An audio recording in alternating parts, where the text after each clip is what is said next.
Tudo bem, meus irmãos? Quantas crianças saem para o nosso coral? Nós vamos ter o nosso tempo de reflexão aqui. Nós estamos caminhando na carta de Paulo aos Efésios. E, como vocês sabem, eu vou fazer uma recapitulação rápida aqui, para você não ficar de fora do que a gente falou até agora. Até agora. Se você está entrando aqui pela primeira vez, não fique constrangido. Nós vamos fazer uma rápida, quis falar tudo junto, vamos fazer um negócio rápido aqui, um resumo rápido disso aqui, ok? Do que nós estamos vendo na carta. Vamos lá, olha só. Primeiro capítulo, nós trabalhamos o seguinte, nós trabalhamos em duas frentes. Deus, o Pai, determinou que em Cristo todas as coisas sejam unificadas e convergentes. Também, em Cristo, os nossos corações são sincronizados com a vontade de Deus. Então, duas frentes no primeiro capítulo. Caminhamos para o segundo capítulo e vimos, em Cristo, os nossos corações... Opa, passou aqui. Nossa, passou direto, pelo amor de Deus. Aqui. Em Cristo, os nossos corações estão sincronizados com Deus, o que resulta em uma sincronia com a comunidade. Então, perceba, Deus Pai determinou que em Cristo todas as coisas são unificadas e convergentes. Em Cristo, e através de Cristo, pelo sacrifício de Cristo, os nossos corações são sincronizados com o coração de Deus, mas não é o único efeito que em Cristo nós temos. Em Cristo também nós ganhamos um sentido maior de comunidade, porque nós sincronizamos o nosso coração também com a comunidade. Ainda, o efeito das duas sincronias é a construção de uma vida alicerçada em Cristo e orientada pela fidelidade. Pela fidelidade. Passamos do capítulo 2 para o capítulo de número 3. E chegamos ao seguinte, domingo passado. Um discípulo genuíno é centrado em Cristo, se submete à sua vontade, compreende a mensagem central do Mestre e encontra na graça a força para se manter humilde diante de Deus. À noite, no domingo pela noite, semana passada, nós olhamos um discípulo enraizado em Cristo, comprometido e com visão elevada da igreja, desfruta das riquezas incalculáveis do Mestre e da liberdade de acesso a Deus. Bom, se você perceber, nós chegamos neste ponto até o versículo de número 13 do capítulo de número 3. Ok? Agora, hoje pela manhã e à noite, nós vamos olhar os versículos de 14 a 21 de Efésios. De 14 a 21, mas no entanto, esses versículos aqui, de 14 a 21, do texto de Efésios, eles estão fazendo uma transição na carta. Tá? É um momento de transição. Por quê? Porque até este momento, veja só comigo aqui, até este momento, nós temos o quê? Do capítulo 1 ao capítulo 3, de 1 a 13, Paulo nos conduz a explorar a nossa identidade em Cristo. Então, se você leu comigo aqui, acompanhou a série até este momento, você vai perceber que Paulo vai repetir por diversas vezes em Cristo, com Cristo, junto de Cristo, através de Cristo, sentado com Cristo nas regiões celestiais. Você vai ver que ele está firmando a identidade daquele povo, não na cultura secular a qual eles estão inseridos. Quem determina a identidade do discípulo não é a cultura, não é as pessoas, não são as posições sociais. Quem determina a identidade do discípulo é o próprio Deus, é a comunidade dos discípulos, é a palavra de Deus. Então Paulo está fazendo isso, firmando a identidade. Se nós desejamos ter uma vida unificada e não fragmentada, se todas as coisas precisam convergir no Cristo, nós precisamos ter a nossa identidade não construída nas posições sociais que nós estamos exercendo aqui neste mundo secular. A nossa identidade ela é construída e alicerçada na pessoa de Jesus. Veja, e ele vai dizer o seguinte então, do capítulo 4 até o final da carta, é abordado como devemos viver em resposta ao quê? A nossa identidade. Então, do capítulo 1 até o 3:13, firma a identidade. Ok? Do 4 até o 6, como a gente responde, ou como a gente vive essa identidade de maneira muito prática na sociedade em qual nós estamos inseridos. Neste meio, no âmago dessas sessões, nos deparamos com uma poderosa oração que reverbera com uma profunda busca por capacitação divina. Então aqui, do 14 ao 21, Paulo está orando. Do 14 ao 21, Paulo está orando pela igreja. E é icônico, né? E é icônico. Olha só que legal. Paulo, ele fala da nossa identidade. Daí, a partir do 4, ele vai falar o quê? De como aplicamos essa identidade aonde nós vivemos. E no meio ele põe o quê? A oração. A oração. Como uma disciplina central na vida do discípulo. A oração é uma disciplina central na vida do discípulo. Eu sei que vocês já sabem, mas eu vou lembrar, porque a função do pastor é sempre lembrar, às vezes, os crentes de algumas coisas que são básicas. Porque nós escorregamos no óbvio, já perceberam? Nós escorregamos nas coisas mais básicas, no óbvio. Nós ficamos tão preocupados, né? As pessoas querem saber sobre escatologia, sobre, né, se a palavra é X ou Y. Então tem coisas que a gente às vezes fica pensando dentro das Sagradas Escrituras e nós esquecemos do quê? Do óbvio. Nós escorregamos aonde? Nas coisas simples. Nós nunca tropeçamos em um pedregulho. Nós tropeçamos nas pequenas pedras, não é verdade? Nos detalhes. Qual que é o detalhe da vida de um discípulo? Uma vida de oração. É tão verdade isso, que os discípulos, ao pedirem algo para Jesus, Jesus, ensina-nos. Ensina-nos ao quê? A orar. A orar. Porque a oração, veja, é o que une as duas pontas. A oração é o que une as duas pontas. Um discípulo, alguém, eu vou dizer assim, um religioso, alguém que vem à igreja, domingo após domingo, senta aqui, escola dominical, observa os professores, ouve os professores, faz curso durante a semana nos nossos cursos, frequenta os nossos grupos pequenos. A pessoa religiosa, frequentadora, que não tem uma vida de oração, não consegue unir o conhecimento que ele tem com o quê? Com a prática. Com a prática. O primeiro passo para tudo na vida do crente é a oração. Já falei aqui nessa série, não sei em qual dos sermões, mas eu falei que tudo na vida de um discípulo de Jesus termina e começa com o quê? Com oração. Então, se você, deixa eu te falar uma coisa, não tem uma vida de oração, você pode ter um vasto conhecimento das Sagradas Escrituras. Você pode ser um doutor teologicamente falando. Você pode ser o campeão da escola bíblica de perguntas e respostas. Mas se você não ora,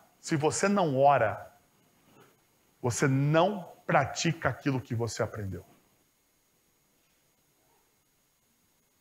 Deixa eu te dizer o porquê. Tem um cara mais inteligente do que eu, que não é coisa muito difícil de ter nesse mundo, diz o seguinte, James K. Smith. Ele diz que a oração é uma resposta do coração ao ensinamento da doutrina bíblica. Bonito isso que ele disse, né? Mas é verdade. A oração é uma resposta do seu coração. Aquilo que você absorveu de todo o conteúdo que você veio na igreja. Você viu na igreja. De todo o conteúdo que você ganhou ouvindo os sermões. De todo o conteúdo que você ganhou lendo as Sagradas Escrituras, fazendo os seus estudos, meditando. A oração é uma resposta àquilo que o seu coração absorveu. Logo, se você não ora, você não absorveu o quê? Nada. Ok? Diante disso, abra a tua Bíblia em Efésios 3, 14 a 17, hoje pela manhã e o restante à noite. Diz o texto: por essa razão, ajoelho-me diante do Pai, do qual recebe o nome toda a família nos céus e na terra. Oro para que, com as suas gloriosas riquezas, Ele os fortaleça no íntimo do seu ser, com poder, por meio do seu Espírito, para que Cristo habite no coração de vocês mediante a fé. Até aqui. Veja a postura do apóstolo Paulo. Olha o que ele fala. Por esta razão, eu faço o quê? Ajoelho-me. Veja, ajoelhar-se era incomum para os judeus. Para os judeus, essa postura de ajoelhar-se era incomum. Que geralmente oravam em pé, como fazem as pessoas no Muro das Lamentações atualmente. Ao se ajoelharem em oração na Bíblia, isso indica uma profunda humildade e emoção diante de Deus. Podemos comparar isso a alguém que se ajoelha no chão em reverência, devoção, mostrando respeito, submissão e adoração. Em Lucas, capítulo 11, versos de 1 a 4, Jesus adverte contra a hipocrisia no coração, dizendo, e quando vocês orarem, veja só o que Jesus diz, e quando vocês orarem, não sejam como os hipócritas. Eles gostam de ficar orando em pé nas sinagogas e nas esquinas, a fim de serem vistos pelos outros. Eu lhes asseguro que eles já receberam a sua recompensa. Essa passagem sugere que alguns hipócritas, incluindo fariseus, preferiram orar em pé, publicamente, para serem admirados pelas pessoas ao seu redor. Além disso, no mesmo Evangelho de Lucas 18, agora dos versos de 11 a 12, Jesus compartilha a parábola do fariseu e do publicano. Vocês lembram da parábola do fariseu e do publicano? O fariseu, em pé, orava interiormente e se vangloriava diante do quê? De Deus, dizendo: Deus, eu te agradeço porque eu não sou como os outros homens, ladrões, corruptos, adúlteros, nem mesmo como este publicano. Jejuo 2 vezes por semana e dou o dízimo de tudo quanto ganho. Essa passagem mostra um exemplo de um fariseu orando em pé e usando essa postura como uma forma de ostentar a sua suposta retidão diante de Deus. Essas referências bíblicas enfatizam uma advertência de Jesus contra uma oração para impressionar o coração das pessoas. No entanto, elas demonstram também o costume que culturalmente, o judeu orava o quê? Em pé. Quando Paulo, então, fala que ele está ajoelhado diante de Deus, é uma postura de extrema submissão. É uma postura de rendição. Paulo está se rendendo. Paulo está emocionalmente envolvido com aquilo que ele está ensinando, falando, demonstrando aos Efésios. O James K. Smith vai nos chamar a atenção para a seguinte realidade. ao ajoelhar-se em confissão e verbalizar as coisas que fizemos e as coisas que deixamos de fazer, imprime em nós, de forma tangível e visceral, a ruína de nosso mundo e deve abater nossas pretensões. A se ajoelhar demonstra não somente o sentimento diante de Deus, mas expõe as nossas fraquezas. Paulo, ele está ensinando a gente não só a orar com os lábios, mas a orar com o corpo. Porque aquilo que nós professamos com as nossas bocas deve reverberar não somente no nosso discurso. O nosso discurso não deve ser poderoso, mas as nossas ações devem ser o quê? Sincrônicas com o nosso discurso. A oração de joelhos diante de Deus ajuda a demonstrar aquilo que muitas vezes nós o quê? Sentimos. Falta às vezes palavras. E a única coisa que você consegue fazer é o quê? Ajoelhar-se diante de Deus. É esse o sentimento que eu gostaria que vocês tivessem em mente. E 3 coisas, então, me vêm à cabeça quando eu penso nisso. Gratidão, desespero e confiança. Gratidão, desespero e confiança. Esses são os 3 sentimentos que permeiam a oração do apóstolo Paulo, o início, porque ela vai continuar, o início dessa oração do apóstolo Paulo pela igreja de Éfeso. Gratidão, desespero e confiança. Vem comigo para você perceber. Diante da graça de Deus, nos ajoelhamos em gratidão. Veja o que diz o texto bíblico. Por esta o quê? Por esta razão. Qual é a razão? Veja, do qual recebe o nome toda a família nos céus e na terra. Então Paulo começa. Por essa razão, eu vou me ajoelhar diante de Deus. Por essa razão, eu vou me prostrar diante de Deus. E a primeira coisa que Paulo faz, então, ao se prostrar, ao se ajoelhar diante de Deus, é agradecer. É agradecer. É agradecer por isso. Por isso. Qual é o motivo? Do qual recebe o nome toda a família nos céus e na terra. Perceba uma coisa. Ficamos de joelhos diante de Deus, que nos chamou, nos adotou, nos redimiu e nos perdoou. Paulo está agradecendo a obra redentora de Cristo Jesus. Paulo está percebendo aquilo que Cristo Jesus fez na história, não somente dele enquanto perseguidor da igreja, um tempo, outrora, perseguidor da igreja, agora uma pessoa apaixonada por Jesus, a ponto de arriscar tudo que ele tinha. Tudo que ele tinha. Por que que ele se ajoelha? Ele se ajoelha diante de Deus em adoração, porque ele percebe o que Deus fez por ele na história. Deus me perdoou,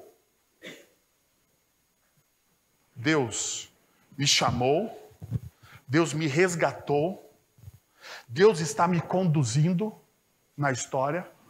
Por isso, então, eu me ajoelho diante dele. Eu me ajoelho diante dele. Eu não sei se vocês lembram, mas Paulo estava num dos episódios mais trágicos da igreja nascente. Paulo estava na morte, no apedrejamento de Estevão. Paulo estava lá. E diz o texto bíblico de Atos, narrado por Lucas, que Paulo consentia na morte de quem? De Estevão. E se você olhar o texto bíblico, diz o texto bíblico, a narrativa de Lucas nos mostra um fato que muitas vezes nós não percebemos. Diz que os judeus que apedrejaram Estevão, porque Estevão estava confessando Jesus como o Senhor da sua vida, como aquele que é o rei, o Messias. Os judeus que matavam Estevão, eles lançaram as suas vestes aos pés de quem? de Paulo. Paulo não somente consentia, mas Paulo participou do julgamento. Paulo votou a favor da morte de Estevão.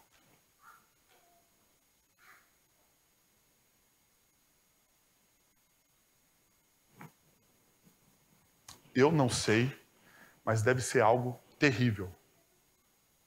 Você ter nas suas mãos a vida de alguém.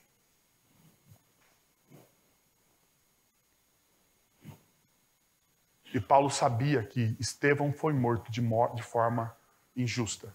E Paulo sabia que o julgamento de Estevão foi um julgamento corrupto, injusto. Nós falamos hoje na nossa sociedade, né? Amplo direito de defesa. Sem o amplo direito de defesa. Paulo sabia. Então, quando Paulo ele olha para aquilo que Jesus fez por ele, o perdão consentido, Paulo sabe o tamanho do perdão. Paulo sabe o tamanho do perdão porque Paulo viveu na lei do talião, dente por dente, olho por olho. Paulo sabia que ele merecia o mesmo julgamento e o mesmo destino de Estevão, mas em Cristo ele foi o quê? Perdoado.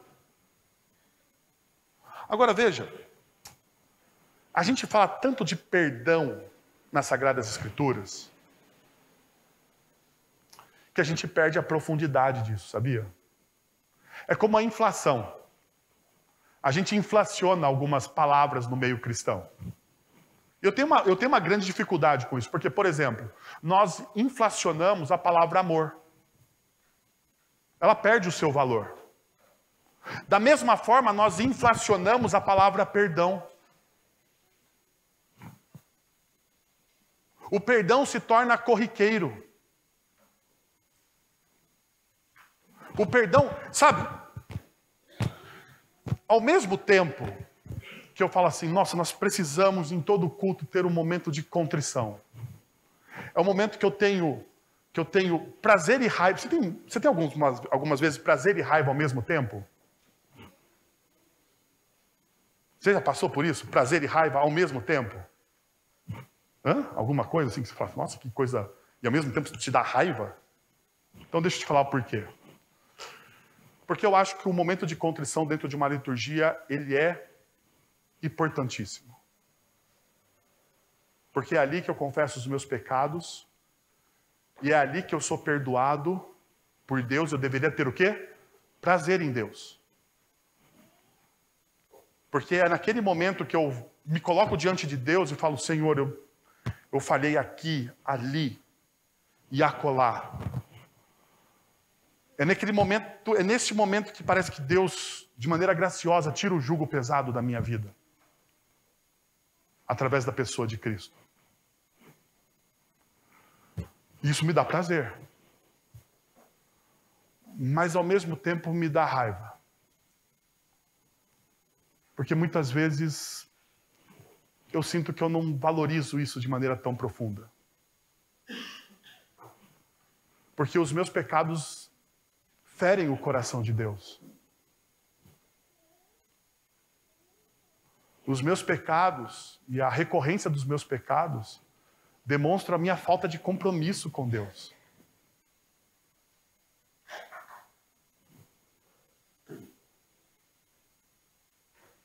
E parece que o momento de contrição é mais um momento da liturgia.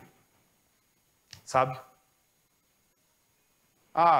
E você talvez já saiba, porque a nossa liturgia é tão quadradinha do domingo de manhã, né? É tão retinha, é tão linear, que você fala assim, agora o pastor Guilherme vai falar sobre contrição. E você não prepara o seu coração para a contrição. Porque talvez o pecado que ofende a Deus, para você, parou de ser tão ofensivo para Deus assim. Porque afinal de contas você pensa assim, mas ele perdoa. E a gente menospreza o perdão. Sabe qual que é o problema disso? Que quando você menospreza o perdão de Deus, você menospreza aquilo que Ele fez na cruz por você. Sabe? O que Ele fez na cruz por você? O que Ele te deu na cruz? Te deu vida, transformação, renovação. Te deu tudo. Tudo, tudo. Mas quando nós não valorizamos isso, nós desvalorizamos a cruz. Por isso que Paulo se ajoelha. Paulo se ajoelha porque ele sabe o preço que foi pago. E o tamanho do perdão. Cristo, ele morreu em nosso lugar. O Espírito, ele sela o nosso coração. Ele nos trouxe da morte para a vida. Ele nos ressuscitou com Cristo e nos assentou com Cristo. Essas são as frases que estão em Efésios. Nos assentou com Cristo nas regiões celestiais. Deus fez tudo isso por nós de maneira graciosa. Nós ficamos maravilhados com a graça de Deus em salvar pecadores um a um e reunir-nos como um corpo em sua igreja. Olha só. Uma das coisas mais importantes depois da salvação que Jesus fez na cruz por nós. Nós éramos indivíduos preocupados com seu próprio umbigo. Não é? Nós éramos indivíduos preocupados com seu próprio umbigo. Mas na cruz, Deus nos salva de maneira individual para nos unirmos como o quê? Como igreja. E agora, e a partir deste momento, eu não posso, de maneira nenhuma, ficar mais preocupado com o meu próprio umbigo. Porque segundo as Sagradas Escrituras, segundo aquilo que Jesus fez na cruz, segundo aquilo que nós mais prezamos, lembra a palavra desvalorizada? Amor ao próximo. Amem uns aos outros com amor fraternal. É o que o apóstolo Paulo vai dizer em outras cartas. Esse amor fraternal, esse amor entre irmãos, esse filéu que deveria existir entre nós aqui, que deveríamos nos constranger quando nós olhamos alguém sofrendo, e nós deveríamos sofrer com aqueles que sofrem, ou melhor, a coisa mais difícil, sofrer com os que sofrem, é até assim razoavelmente fácil de fazer, quando não me retira da zona de conforto. Porque sofrer com os que sofrem, você pode pensar o seguinte, né? Você olha o irmão sofrendo e fala assim, ai, coitadinho dele, vou orar por você. Daí você pensa, né? Estou sofrendo com o que sofre.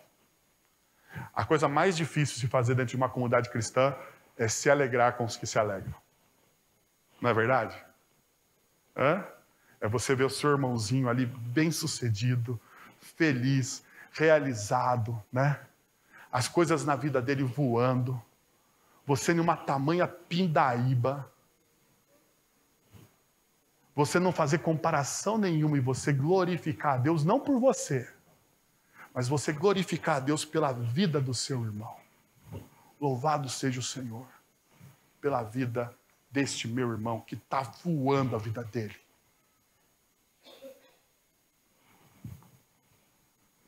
A minha impressão é que talvez, assim como eu, porque não sei, talvez o seu coração não seja tão pecador quanto o meu coração. Né? Talvez o meu coração seja um pouco mais pecador que o seu, ok? Mas, às vezes quando eu vejo alguém voando, eu falo assim, mas como Deus é injusto, esse irmão, ele não merece tanto assim.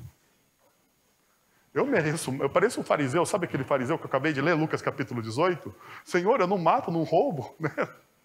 Não faço nada de errado, dou o dízimo, e olha só que pindaíba que eu tô, mas aquele irmão, a coisa mais difícil que tem dentro de uma comunidade cristã é se alegrar com os que se alegram. É se alegrar com os que se alegram. Porque se alegrar com os seus que alegram é você tirar os seus olhos do seu próprio umbigo e você agradecer por aquilo que Deus está fazendo na vida do outro. Então Deus, o que Ele faz na cruz, Ele muda esse sentimento. Ele muda esse sentimento. Deus está transformando no coração de cada um aqui, em momentos diferentes, porque nós estamos na caminhada cristã em momentos diferentes de maturidade, mas nós estamos caminhando para quê? Para chorar com os que choram, se alegrar com os que se alegram, porque agora nós não somos mais indivíduos, nós somos um corpo, uma comunidade, uma família.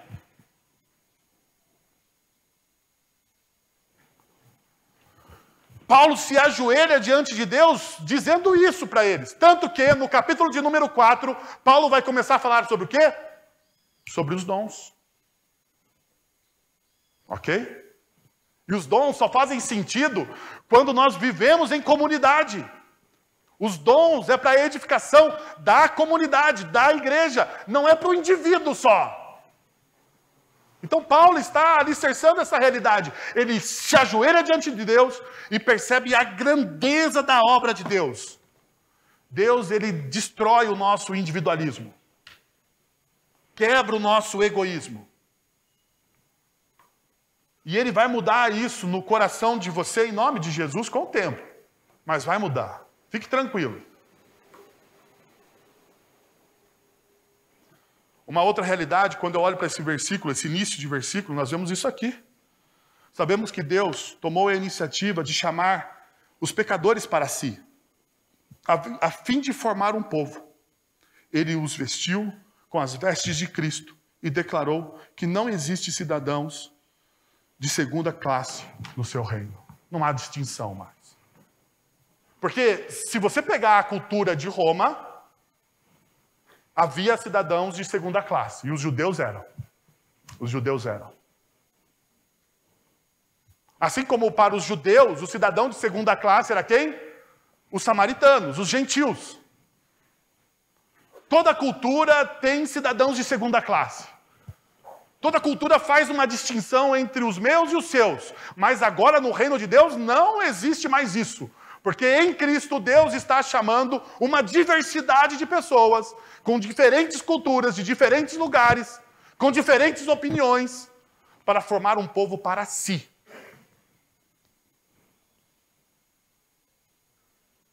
Deus está me atraindo para Ele. Eu gosto dessa expressão, principalmente quando o Mike Gorin que usa essa expressão. Deus está chamando um povo para si. Deus está formando um povo para si, porque Deus está chamando a nossa atenção para Ele. É isso que Deus está fazendo em Cristo Jesus. Deus então está quebrando o nosso egoísmo e nos convocando a essa nova dimensão da vida. Orar não é chegar então, perceba, que orar não é chegar em uma cabine de fast food e ouvir aquela voz, faça o seu pedido. Porque a gente acha que é isso, né? A gente acha que é esse tipo de coisa. Não! Orar começa e termina com a adoração. Paulo começa orando aqui com a adoração. É por isso que isso que Paulo está fazendo aqui. Ele está adorando de joelhos, prostrado, percebendo a grandeza daquilo que Jesus fez na cruz por nós. Então ele se rende, ele deixa os seus próprios pressupostos e assume aquilo que o Evangelho diz para ele. Quando foi a última vez que você se curvou de maneira humilde em gratidão a Deus? Como o salmista nos diz, no Salmo de número 95, dos versos de 6 a 7, ele diz: vinde, adoremos e prostremo-nos, ajoelhemo-nos diante do Senhor, o nosso Criador. Pois Ele é o nosso Deus, e nós somos o seu povo. Nós somos as ovelhas sob os seus cuidados. Qual foi a última vez que você adorou a Deus? Simplesmente porque você faz parte dessa história.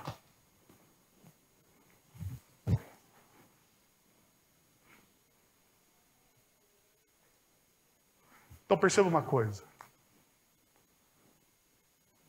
Qual é o motivo óbvio para você adorar a Deus? A última bênção recebida? O último sucesso conquistado? Qual é o motivo óbvio? para você adorar a Deus? Qual é o primeiro motivo para você adorar a Deus? Foi porque Ele atendeu aquilo que só Ele poderia fazer por você?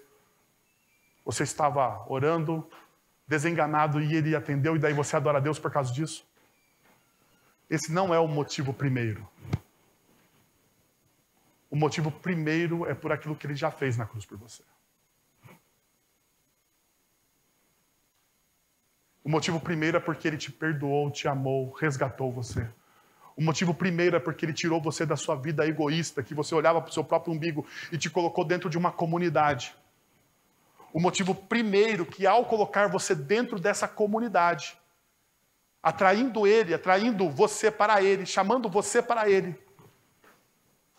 Ele te capacita com dons para servir essa igreja. Esse é o motivo primeiro. E não parece grande isso? Não parece grande? Não é maravilhoso isso?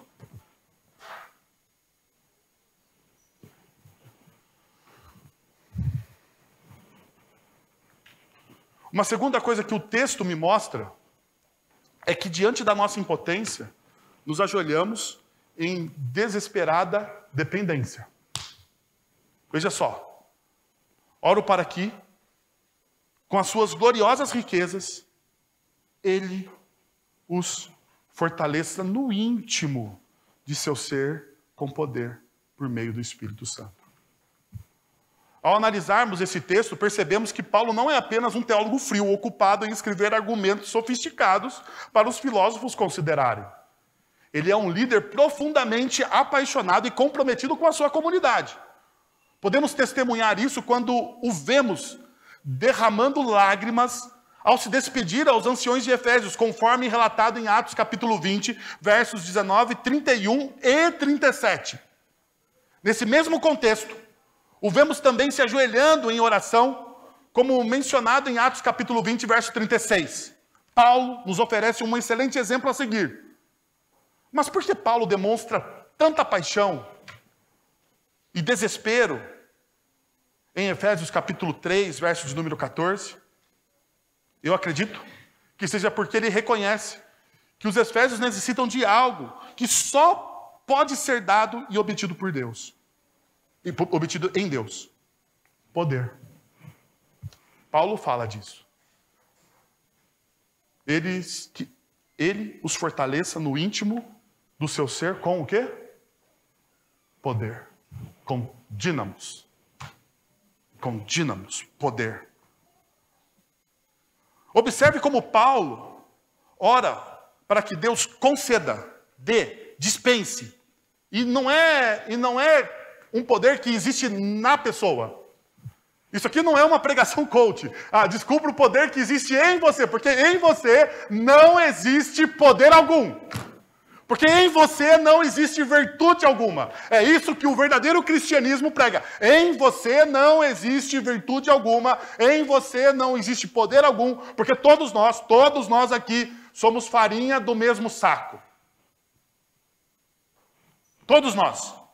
Pecadores. Destituídos da glória de Deus. Porque Paulo, então, ele pede, ele clama, ele grita para que Deus dê poder. Ele compreendia que o poder de Deus era um dom. Por isso ele ansiava por isso desesperadamente. Para que Deus os responda. Você se aproxima de Deus com esse mesmo desespero?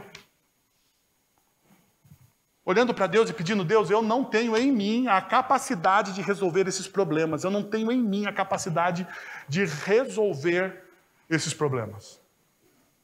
Eu não tenho em mim a capacidade... Sabe que eu estava lendo uma vez um livro do Branham Manning. Vocês conhecem o Branham Manning? Ele escreveu o Evangelho Maltrapilho. Se você não leu, é um bom livro para você ler, tá bom? Está aqui a dica de leitura desta semana. Branham Manning, o Evangelho Maltrapilho. E no Evangelho Maltrapilho, o Branham Manning diz o seguinte, que todo cristão comprometido que todo cristão deveria ter a consciência de um alcoólatra anônimo?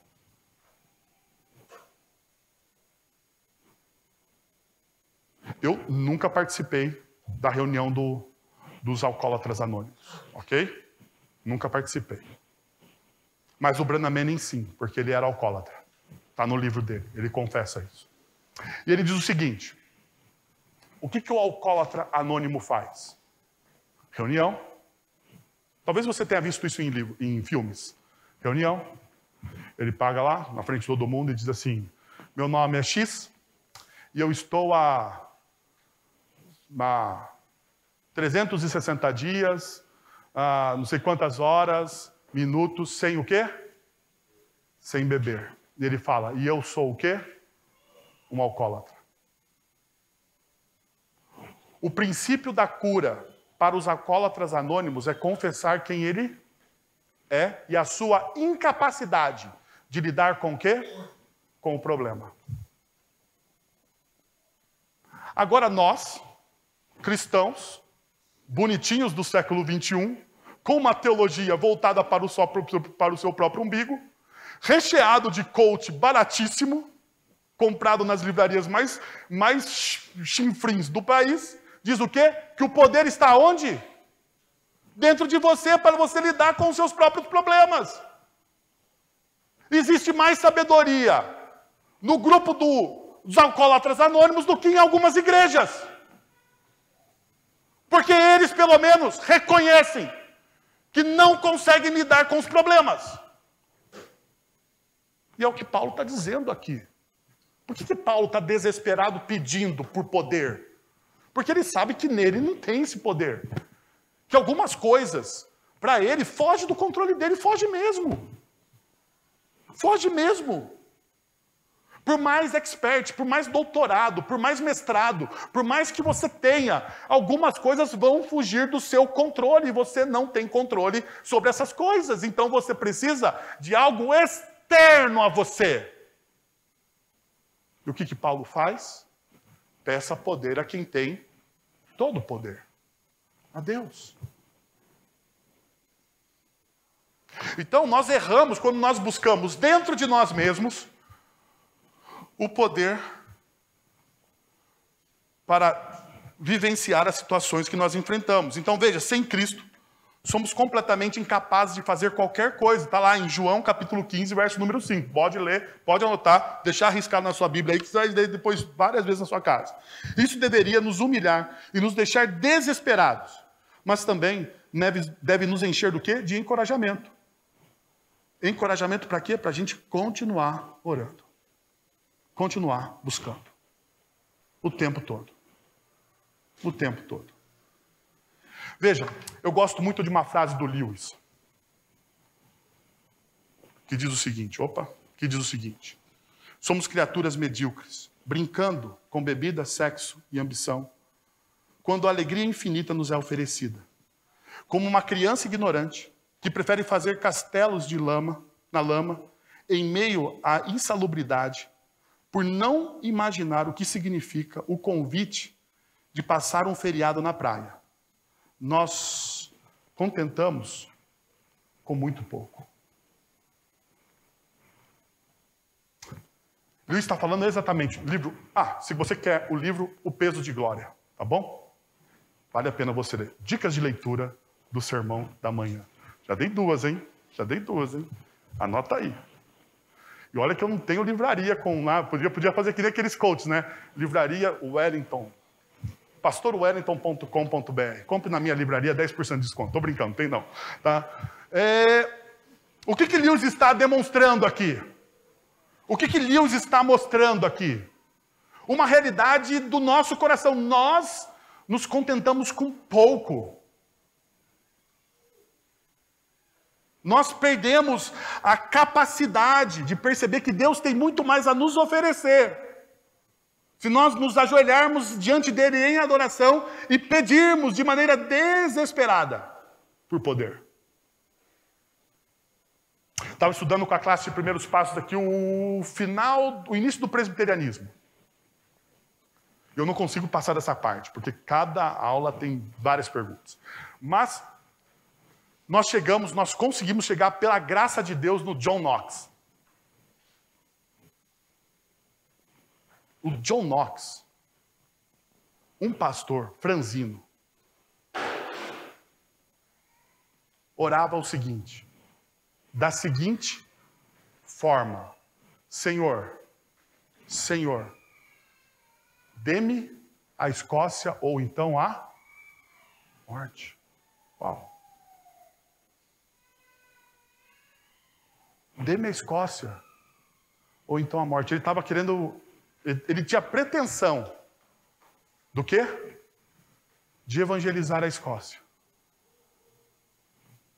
Daí ele fala: Senhor, por favor, eu prefiro a morte se o Senhor não me der a Escócia. Um dos biógrafos do John Knox, ele diz o seguinte: existem homens que podem criar ondas. John Knox criava tsunamis.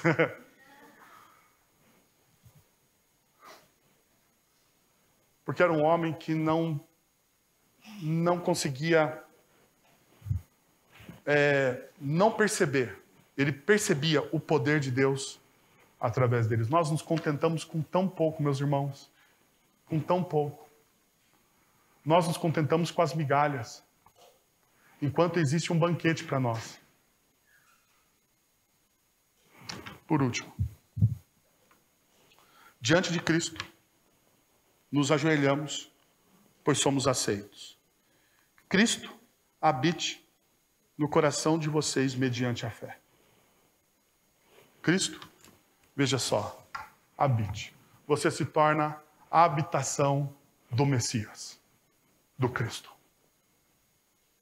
E a habitação tem algumas realizações. A habitação é um lugar de acolhimento, não colhimento, acolhimento, faltou um ali.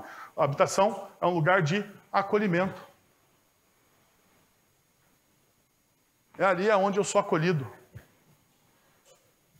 É ali onde eu sou aceito. É ali onde eu sou aceito da forma que eu sou. Mas é onde também eu sou transformado. Porque esse negócio de Jesus aceita você como você é e você não é transformado, é uma papagaiada de uma bela de uma mentira.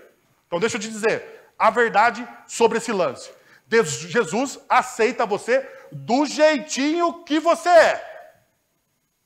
Ele não vai jogar você fora, mas ele vai te transformar. Ele vai te transformar. Pode demorar um pouquinho, mas pode ficar tranquilo. Ele vai te mudar. Ele vai lapidar o seu coração. Então, a gente precisa saber disso, que é também um lugar de relacionamento, porque nós somos transformados mediante o quê? O relacionamento que nós temos com Cristo. É na habitação que nós somos transformados. É Cristo habitando em nós. Através do seu Santo Espírito. A nossa vida é reorientada. Então você vai ser transformado. Basta pôr aí o Evangelho. Fique em paz. Quanto mais você ouvir do Evangelho, mais você será transformado. Fui fazer uma visita essa semana aqui. A pessoa disse assim: pastor, eu saio da igreja com raiva daquilo que o Senhor me disse. Eu falei: por quê? Eu falei: porque fica martelando na minha cabeça aquele negócio que o Senhor disse. E eu não aguento. Mas não sou eu não, é o Evangelho. Longe de mim ser eu dizer qualquer coisa aqui para martelar na sua cabeça. Eu quero ser seu amigo. Mas o Evangelho entra na sua vida e vai martelar. E se você é cabeça dura, fique tranquilo. Deus tem paciência em martelar o quanto necessário for. Tá? Mas ele é cabeça dura. Não, mas não tem problema não. Pode ficar em paz. Pô, mas ele tem o coração peludo. Mas não, Deus tem maquininha de tosar coração peludo. Fica em paz com isso.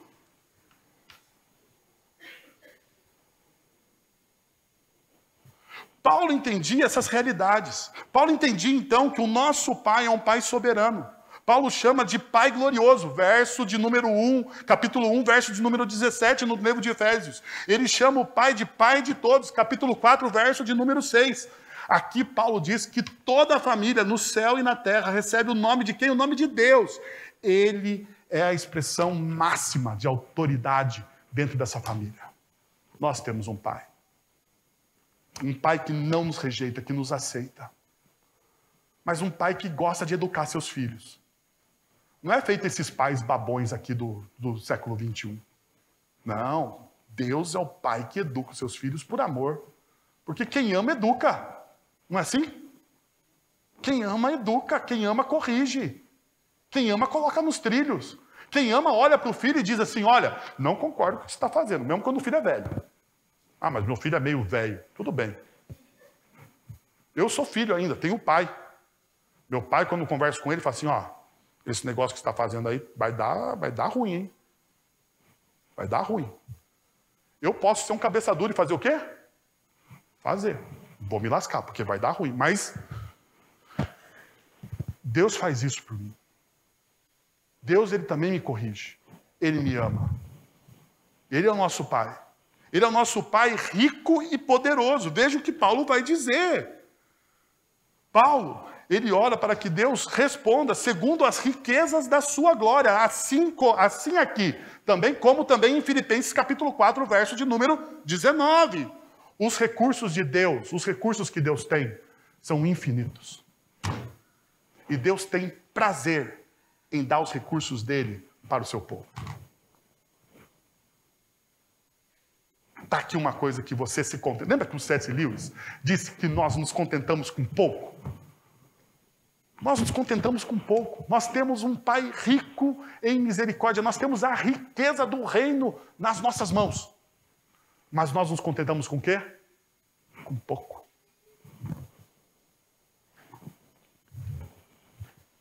Paulo também, ele entende que o nosso Deus, ele é misericordioso. Paulo pede a Deus esse poder para a igreja. Porque somente Ele pode dar, somente Ele pode doar. Somente Ele, em Cristo, pode nos transformar. Porque na habitação, a habitação é um lugar de ser moldado. É lá. É lá que Deus molda o seu caráter. E Deus vai moldar o seu caráter. Diante disso, meus irmãos, quero convidar vocês a 3 movimentos. Primeiro, cultive uma postura de gratidão ao se ajoelhar diante da graça de Deus, reconhecendo seu amor e bondade em sua vida. Você tem que fazer isso.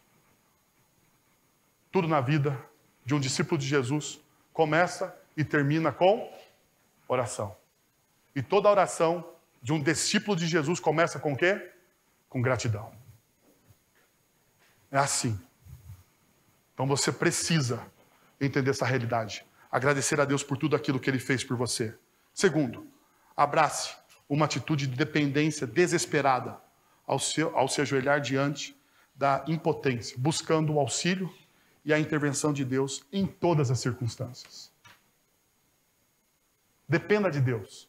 Confesse que você não tem os recursos necessários para aquilo que está fazendo. É fácil. Só falar. É difícil falar. Porque tem que quebrar o nosso orgulho. Mas depois que você faz, você vai entendendo o tamanho da graça de Deus. Terceiro, ajoelhe-se com confiança diante de Cristo, lembrando-se de que por meio da sua obra salvadora, você é completamente aceito e amado por Deus do jeitinho que você é. Mas Ele vai te transformar. Vamos orar?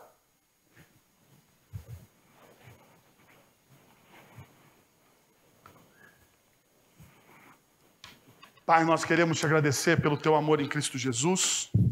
Queremos te agradecer, ó Deus, pela tua graça, pela tua misericórdia. Queremos te agradecer, ó Deus, porque o Senhor é bom. E queremos te pedir, ó Deus, uma santa inquietação, Senhor, nessa manhã. Nós não podemos nos contentar com tão pouco da sua parte, Senhor. Nós queremos uma santa inquietação para experimentarmos mais do teu reino, mais da tua presença, mais da tua bondade e mais da transformação de Cristo Jesus em nosso caráter, Senhor. Por favor, faz isso no meio de nós, Pai. É o que nós oramos, em nome de Jesus. Amém. Se coloque em pé, vamos orar e receber a bênção do Senhor. Pai, nós te agradecemos por tudo que o Senhor fez no nosso meio. Rogamos a tua bênção sobre nós, ó Deus. Agora, irmãos, que o amor de nosso Deus e Pai, que a graça de nosso Senhor e Salvador Jesus Cristo, que o poder e a ação poderosa do Santo Espírito de Deus estejam sobre vocês agora e pelos séculos dos séculos. Amém.